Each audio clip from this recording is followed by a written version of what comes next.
नमस्कार, आप देख रहे हैं इंडिया हेल्थ प्रोग्राम। मैं हूं आपके साथ अमित शर्मा। आज इंडिया हेल्थ में हम एक बेहद महत्वपूर्ण विषय पर चर्चा करेंगे।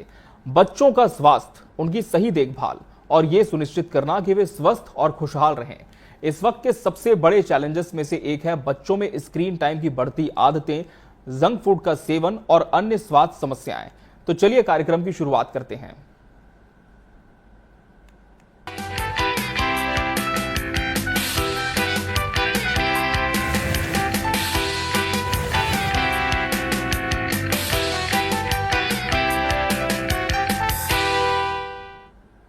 और आज इस विषय पर हमारे साथ चर्चा करने के लिए स्टूडियो में मौजूद हैं एक विशेष मेहमान, newborn and child specialist adolescent health care provider, Mahavir Nagar से, रायपुर से, डॉक्टर कविता मेघनानी जी। मैम, बहुत बहुत स्वागत है आपका इस खास कार्यक्रम में। बहुत बहुत बहुत धन्यवाद अमित जी, मुझे न्यौता देने के लिए इस प्लेटफॉर्म पर। वेरी वेरी थैंक यू जी मैम। तो आज मैम बच्चों के स्वास्थ्य पर हम बात करने जा रहे हैं और आजकल के जो बच्चे हैं उनमें हम देख रहे हैं कि जो बीमारियां हैं वो बहुत तेजी से बढ़ रही हैं। पहले तो वायरल इन्फेक्शंस होते थे, लेकिन आज तरह तरह के डिजीज हैं। तो क्या मैम लाइफस्टाइल इसका मुख्य कारण आप मानती हैं? बहुत ही अहम सवाल पूछा है अमित जी आपने जी। जैसे जैसे इन्फेक्शन जो वैक्सीनेशन है वो बच्चों में इम्प्रूव हुआ है, हमारा वैक्सीनेशन रेट, वैसे हमारे जो इन्फेक्शियस डिजीजेज हैं वो बहुत कम हुई हैं। बट एक नई बीमारियों ने अब जो एक एपिडेमिक की तरह, एंडेमिक की तरह अपने पैर पसारना शुरू किए, उन्हें बोलते हैं लाइफ स्टाइल डिसऑर्डर्स। जी। घर के भोजन की जगह जोमेटो, स्विगी और ब्लिंकिट ने ले लिया है। खेलकूद की जगह मोबाइल और स्क्रीन ने ले लिया है। तो इनके रहते जो नई लाइफ स्टाइल्स हैं, इनकी वजह से जो नए डिसऑर्डर्स हैं वो लाइफ स्टाइल डिसऑर्डर्स अब ये बहुत तेज़ी से पांव पसार रहे हैं। जैसे कि खान पान खराब होने की वजह से मोटापा और मोटापे से होने वाली बीमारियां, स्क्रीन एडिक्शन की वजह से, स्क्रीन की वजह से बहुत सारी नई नई बीमारियां अब पनप रही हैं। जी, स्क्रीन की वजह से कौन कौन सी परेशानी हो रही है इस पर हम बात करेंगे। लेकिन मैम एक सवाल ये भी रहता है पेरेंट्स के मन में कि जब बच्चे ने जन्म लिया, नवजात शिशु है, तो कौन कौन से जो टीके हैं इस दौरान इसे लगवाने चाहिए समय पर? देखिए, जब बच्चा जन्म लेता है पहले 24 से 48 घंटे में बच्चे को BCG, पोलियो ड्रॉप्स और हेपेटाइटिस बी का पहला टीका लगता है। जी। उसके बाद 1.5 माह, 2.5 माह और 3.5 माह पर DPT, हेपेटाइटिस बी, हिब, निमोनिया और रोटा वायरस के टीके लगते हैं। फिर 9 माह पर मीजल्स और रुबेला का टीका लगता है। 1.5 साल पर DPT और हेपेटाइटिस बी और हिब का बूस्टर डोज लगता है और 5 साल पर फिर बूस्टर डोज लगता है। ये सारा टीकाकरण आ जाता है यूनिवर्सल इम्यूनाइजेशन प्रोग्राम के थ्रू, जो कि किसी भी आंगनवाड़ी सेंटर्स में मुफ्त मिलता है। जी। परंतु इनके अलावा भी कुछ टीके होते हैं जो बेहद ज़रूरी होते हैं, पर वो UIP में नहीं है, वो किसी भी प्राइवेट प्रैक्टिशनर के पास आपको अवेलेबल होंगे। जैसे कि 6 मंथ्स पर फ्लू का भी मौसम है, रेनी सीजन का, इस वक्त फ्लू का टीका लगाना हर बच्चे, इवन बड़ों के लिए भी बहुत ही आवश्यक है। तो फ्लू का टीका 6 माह से शुरू होता है। फिर टाइफाइड का टीका, हेपेटाइटिस A का टीका, मेनिंगोकोकल मेनिंजाइटिस का टीका और 9 से 10 माह की वर्ष की उम्र पर सर्वाइकल कैंसर का टीका, चिकन पॉक्स MMR का टीका 15 माह की उम्र पर। ये सारे टीके हैं जो सिर्फ और सिर्फ आपको प्राइवेट प्रैक्टिशनर के पास मिलेंगे, परंतु ये बेहद ज़रूरी है। सभी को अपने डॉक्टर के पास जाकर ये टीके लगाने चाहिए। बिल्कुल, ये बहुत अच्छी जानकारी मैम आपने दी कि आंगनवाड़ी में कहाँ से आपको क्या सुविधाएं मिल सकती है और प्राइवेट प्रैक्टिशनर के पास अगर आप जाते हैं टीके लगवाने तो वहाँ से क्या लाभ होता है। और जिस तरह से बच्चे बढ़ते हैं तो अभी हम देख रहे हैं मैम कि छोटे बच्चों को आसानी से मोबाइल, टीवी और टैबलेट की जो स्क्रीन है वो मिल जाती है। अहम सवाल तो ये है ही कितना दूर इन्हें रखना चाहिए, लेकिन मस्तिष्क विकास को आप क्या केस स्टडी में अपनी पाती है मैम, कितना ज़्यादा ये डैमेज करता है, नुकसान पहुँचाता है? देखो, अभी की जो, जैसा मैंने बताया ना, अभी हम इन्फेक्शियस डिजीज़ पर काफ़ी कंट्रोल पा रही हैं। जो मेरी प्रैक्टिस को 23 साल हो गए जी। 23 इयर्स बैक जो हम केसेस देखते थे वो मोर ऑफ इन्फेक्शंस होते थे। अब हमारे जो पेशेंट्स हैं वो एकदम ट्रेंड चेंज हो गया। तो now we see more of life style disorder, जिसमें से जैसा हमने पहले बताया junks and number 2 screen, these are the major biggest life style cause of life style disorders. तो स्क्रीन का जो है ना बहुत ही प्रतिकूल प्रभाव पड़ता है बच्चों के बढ़ते जो बच्चों का दिमागी विकास है उस पर बहुत ही प्रतिकूल प्रभाव पड़ता है। आपने सुना होगा ऑटिज्म स्पेक्ट्रम होता है, ADHD, ये यूजुअली जेनेटिक होता है, But now we see ADHD spectrum just because of the screen over use, even छोटे बच्चों में, न्यूबॉर्न बेबीज से लेकर हम उनको स्क्रीन देना शुरू कर देते हैं। तो नाउ दे आर अचीविंग और presenting with ADHD just because of the screen. This is like acquired ADHD, not genetic. Similarly अगर आप देखेंगे कि बच्चे इतना ज़्यादा स्क्रीन में रहते, 1 साल के बच्चे ने जब बहुत ज़्यादा स्क्रीन देखा, हम देखते हैं बाकी सारा डेवलपमेंट उनका नॉर्मल स्पीच डिले हो जाती है, because what they are seeing कि जस्ट मोबाइल देखा, उनको ये पता रहता है कि इसी को बोलना है, मुझे नहीं बोलना है जी। तो वो बोलना लेट कर देते हैं। बच्चे क्या करते हैं, कंटिन्यू सिर्फ स्क्रोलिंग चल रही है, तो उनका जो उनको फेक डोपामिन मिल रहा है, उसके लिए कंटिन्यू स्क्रोलिंग, तो उन बच्चों का अटेंशन स्पैन पुअर हो जाता है, कम्युनिकेशन स्किल्स पुअर हो जाते हैं, उन बच्चों में अग्रेशन, बहुत गुस्सा, बहुत चिड़चिड़ापन, हर तरीके से उनके मानसिक विकास पर ये बहुत ही प्रतिकूल प्रभाव डालता है।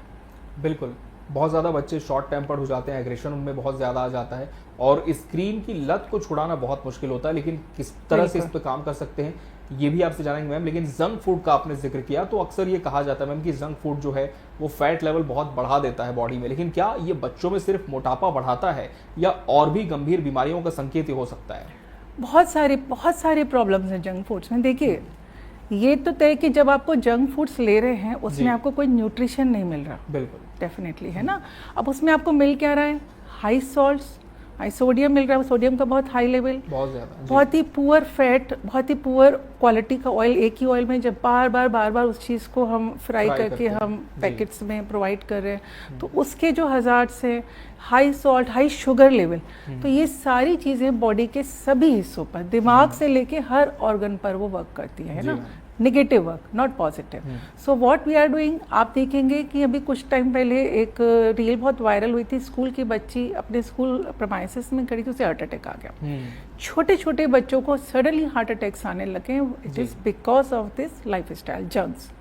नंबर 2, आपका ये जो पुअर फैट है ये आपके लिवर में जमा हो जाते हैं। अभी हम छोटे बच्चों के लिए जब हम स्कैन करवाते हैं ना, तो उनमें फैटी लिवर देखा जाता है। तो this is because of this life style. इसी तरीके से जो हाई सोडियम जा रहा है वो आपकी किडनीज को डैमेज कर रहा है, तो ये सिर्फ मोटापा नहीं कर रहा है, आपकी पूरी होल बॉडी को डैमेज कर रहा है, and it is affecting the entire health in a very negative way. जी मैम, आजकल हम देख रहे हैं कि पहले के समय में होता था बच्चे बहुत ज़्यादा फिजिकली एक्टिव होते थे तो बहुत फिट भी रहते थे बचपन में। अभी 5 से 10 साल के बच्चे जो हैं बहुत ज़्यादा मोटे देखे जा रहे हैं, तो इसके पीछे क्या कारण आप मानती हैं? क्या केवल स्क्रीन को ही एक कारण माने या और भी फैक्टर्स इसमें आपने देखे हैं? देखिए, अगर हम लाइफ स्टाइल रीजंस पर जाएंगे तो screen and junks is the 2 biggest major reasons. Non life style issues भी रहते हैं, जैसे किसी को कोई जेनेटिक प्रीडिस्पोजिशन हो, उस वजह से हो सकता है, कुछ हार्मोनल डिसऑर्डर्स हो, कुछ मेडिकेशंस चल रहे हों, that can also lead to obesity. But जो मेन कॉज है वो लाइफ स्टाइल है।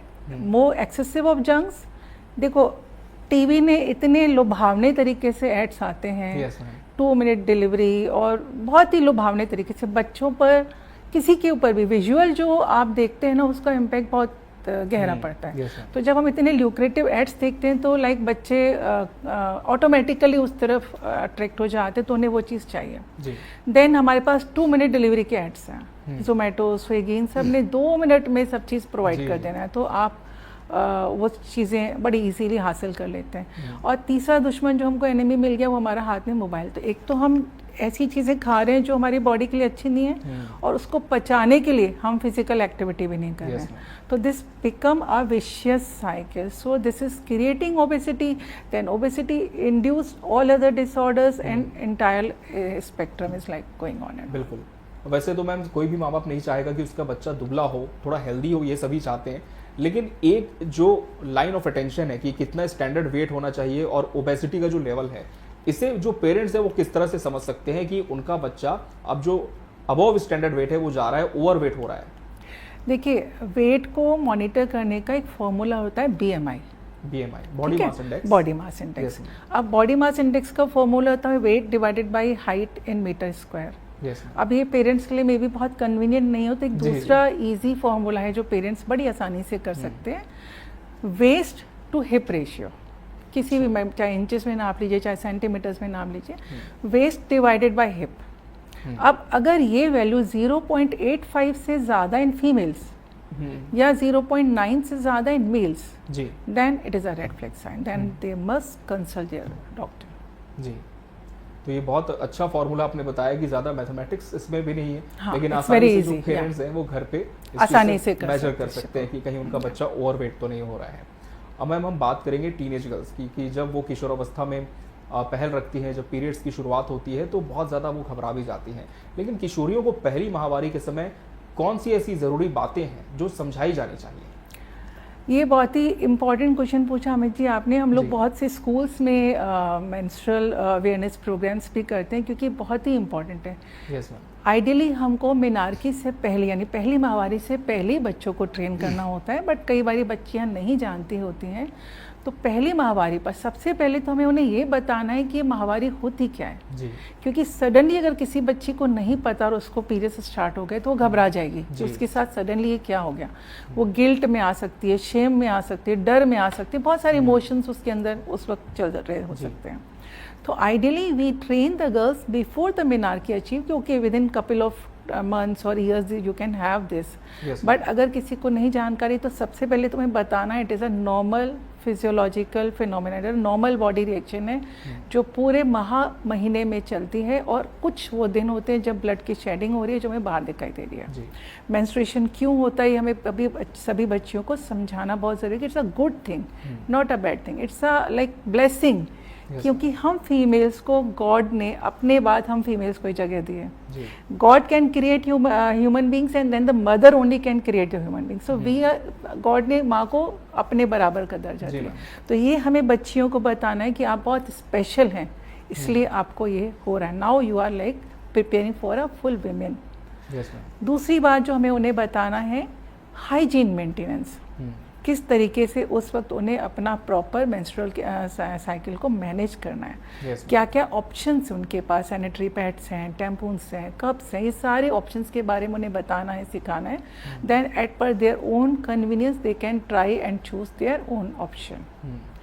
तीसरी जो ज़रूरी बात हमें उन्हें बतानी है उनका न्यूट्रिशन, क्योंकि जब ब्लड लॉस होगा तो डेफिनेटली वीकनेस आएगी, हीमोग्लोबिन कम होगा। तो एक रूटीन आयरन सप्लीमेंट्स उन्हें अपने डॉक्टर से मिलकर स्टार्ट करना चाहिए। पर रूटीन जो न्यूट्रिशन है, जो एक पौष्टिक आहार है, उसका सेवन रूटीन के अलावा मेंस्ट्रुएशन के दौरान बहुत ही ज़रूरी है। तो जो एक थाली होती है हमारी पौष्टिक आहार की, घर का जो भोजन है उसको सेवन बहुत ज़रूरी है। साथ ही साथ हाइड्रेशन मेंटेन करना बहुत ज़रूरी है, अदरवाइज बहुत वीकनेस आ जाएगी। उसके अलावा हमें उन्हें बताना है कुछ प्री मेंस्ट्रुअल सिम्टम्स होते हैं, उन सब की जानकारी उन्हें देनी है ताकि वो घबराएं नहीं।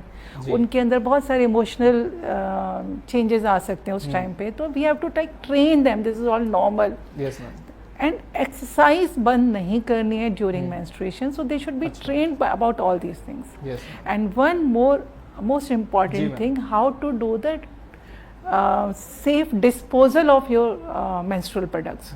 ये जानकारी देना बहुत ही ज़रूरी है कि क्लोज बैग में, क्लोज जो डस्टबिन है लिड में उसको डालें, सो दैट जो हमारे सफाई मित्र हमारे डस्टबिन को खाली करते हैं या जो हमारे जानवर अगर हम सड़क पर ही कहीं फेंक देते हैं तो इनमें से किसी को भी नुकसान ना हो, ये जानकारी भी उन्हें देना बहुत ही ज़रूरी है।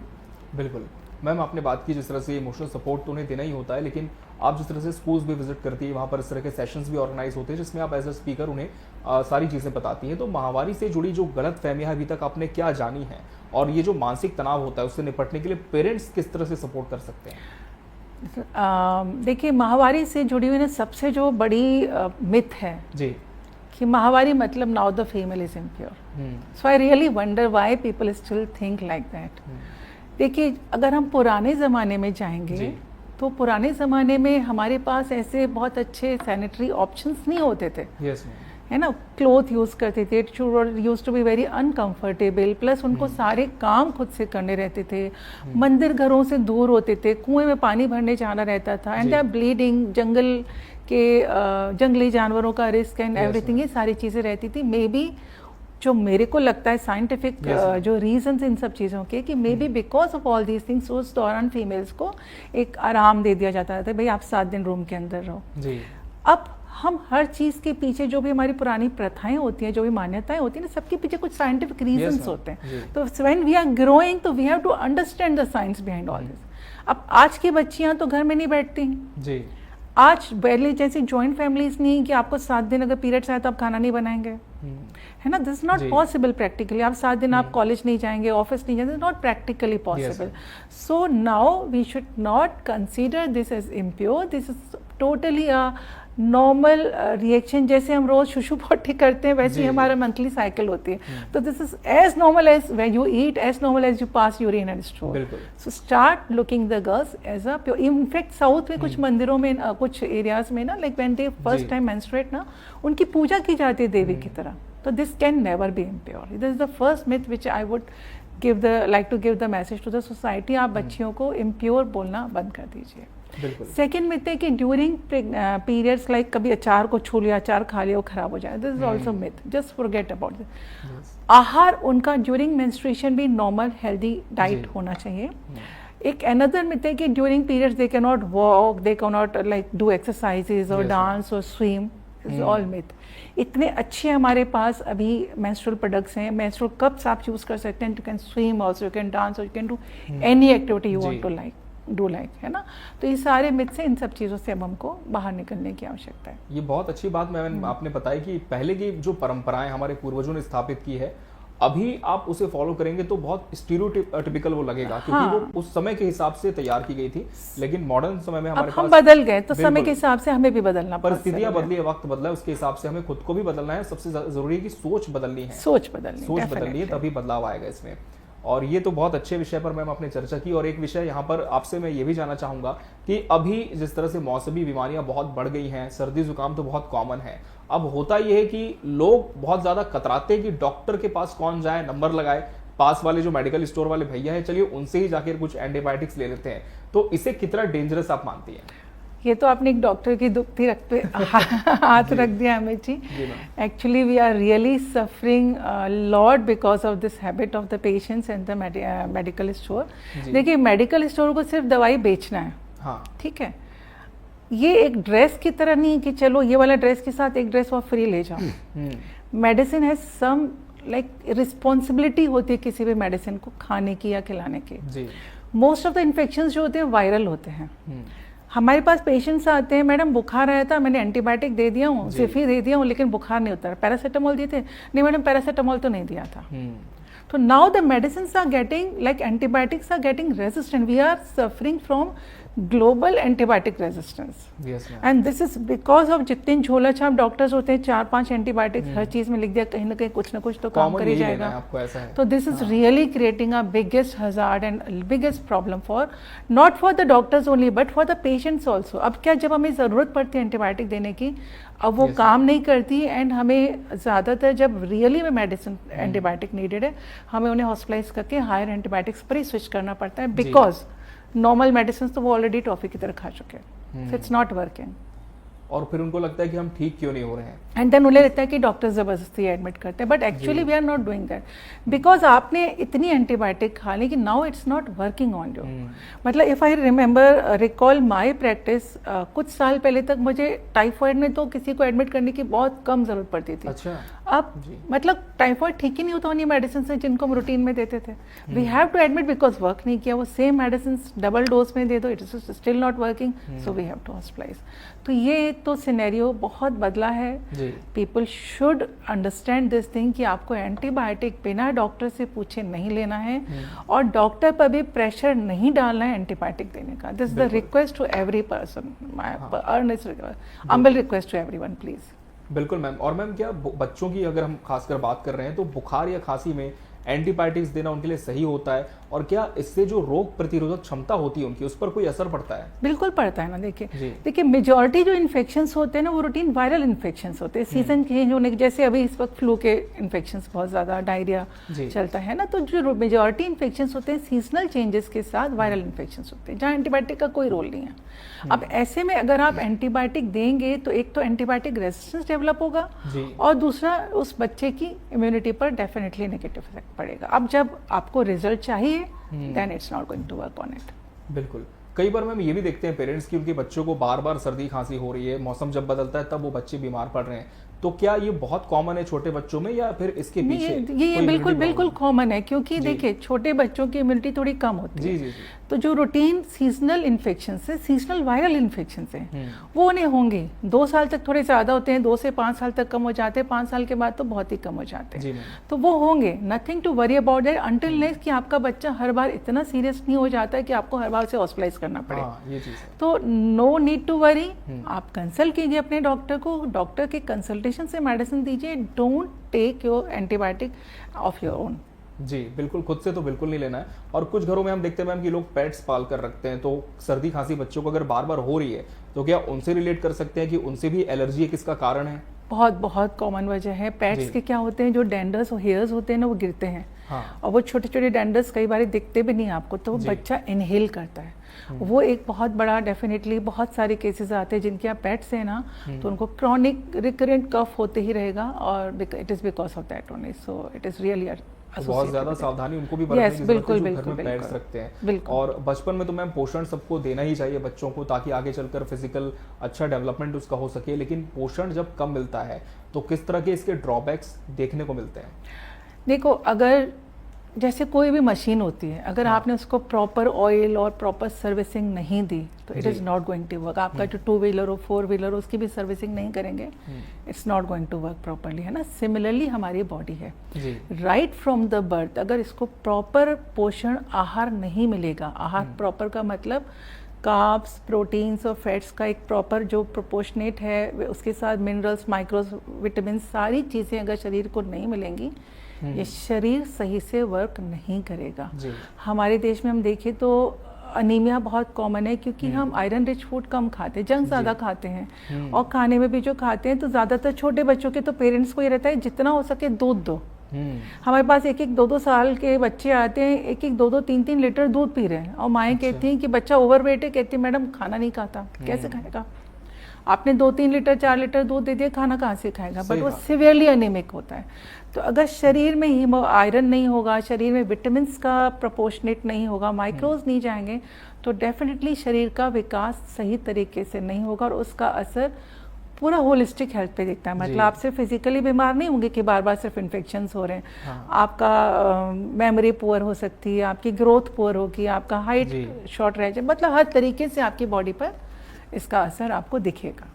बिल्कुल, और आगे चल के हम कह सकते हैं कि इस चीज़ को सुधारा नहीं जा सकता, इसलिए समय रहते इस पर ध्यान देना बहुत ज़रूरी है। और मैम, हम कार्यक्रम के अंतिम पड़ाव पर बढ़ रहे हैं और आपसे ये भी जानना चाहेंगे कि आज की जो बदलती जीवन शैली है, इसमें बच्चों के संपूर्ण स्वास्थ्य को सुरक्षित रखने के लिए 5 ज़रूरी बातें जो पेरेंट्स को आप बताना चाहें। बहुत इम्पॉर्टेंट क्वेश्चन है ये अमित जी। देखिए, जो मैं बताना चाहूँगी पेरेंट्स को, सबसे पहले अपने स्वास्थ्य का ध्यान रखना वो आपके हाथ में है। और बच्चे जो होते हैं वो घर के वातावरण को देखकर ही सीखते हैं। तो हम सिर्फ डायरेक्टली बच्चों की जीवन शैली के लिए बच्चों को ब्लेम करें, ये भी ठीक नहीं होगा। उसके लिए पेरेंट्स भी रिस्पॉन्सिबल हैं कि वो बच्चों को क्या इन्वायरमेंट दे रहे हैं। तो first and foremost thing, start taking care of health, your health.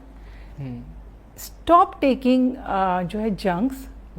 Junks को खाने से पहले एक बहुत छोटी सी टिप है जो आप पेरेंट्स करेंगे तभी बच्चे सीखेंगे। Start reading the label. ये हैबिट डाल लो कि मैं जो भी, मान ली चिप्स का पैकेट लिया, उसका लेबल को रीड कीजिए, थोड़ा सा पॉज लीजिए। अब उसमें जो कंटेंट्स है उनको जब आप पढ़ते हैं, अब एक बार पॉज लेकर सोचिए कि क्या ये मेरी हेल्थ को कुछ पॉजिटिव देने वाला है या नहीं, एंड देन थिंक कि मैं इसे अपनी टमी में डालूं या डस्टबिन में डालूं। सो ये एक बहुत ही इंपॉर्टेंट मैसेज है जो मैं आप सबको देना चाहूँगी। Start develop the habit of reading the labels of the whatever you are taking। फिर भी 100% कंट्रोल करना मुश्किल होता है, तो you can just set the boundaries कि ओके 15 डेज में एक बार हम कोई एक जंक खा लेंगे, तो उस तरह से आपकी फ्रीक्वेंसी कम होगी। नंबर 2, जितना हमारा डाइट इम्पॉर्टेंट है उतना ही हमारा फिजिकल एक्टिविटी इम्पॉर्टेंट है। कम से कम 45 मिनट्स या 60 minutes per day vigorous physical activity. ऐसा नहीं कि हम घूमते फिरते रहते हैं, इट्स नॉट। एक vigorous physical activity, any sports, ये इट्स वेरी इंपॉर्टेंट। तो वो भी बच्चे तभी सीखते हैं जब बच्चे बड़े भी घर में कर रहे हों। तो ये बच्चों और बड़ों दोनों के लिए। तीसरा इम्पॉर्टेंट मैसेज जो मैं देना चाहूँगी कि सबसे पहले तो मोबाइल बच्चों को देना ही नहीं चाहिए।